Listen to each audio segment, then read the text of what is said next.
cell is the basic unit of life.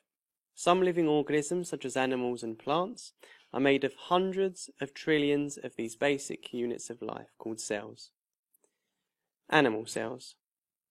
A typical animal cell will include a nucleus, a cell membrane, and a cell cytoplasm.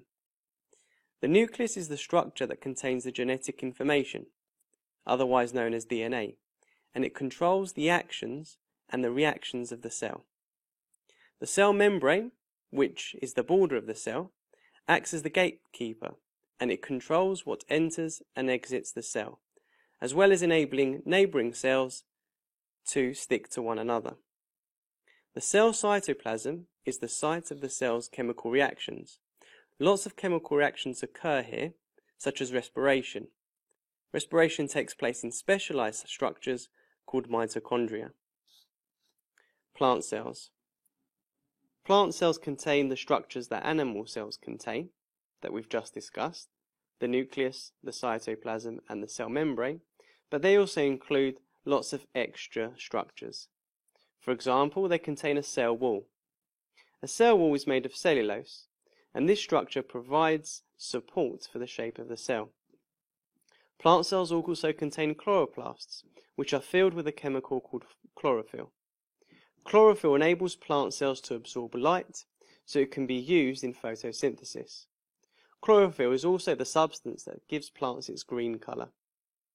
Finally, plant cells also contain structures known as vacuoles.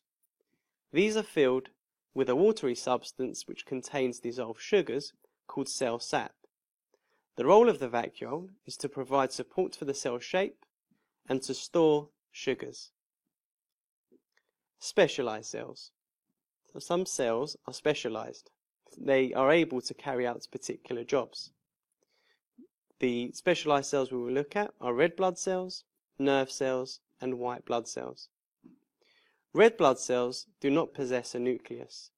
This is so that they've got enough space to be able to absorb and transport as much oxygen as possible.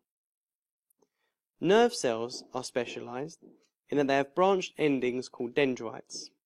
This is so they can communicate with lots of other nerve cells.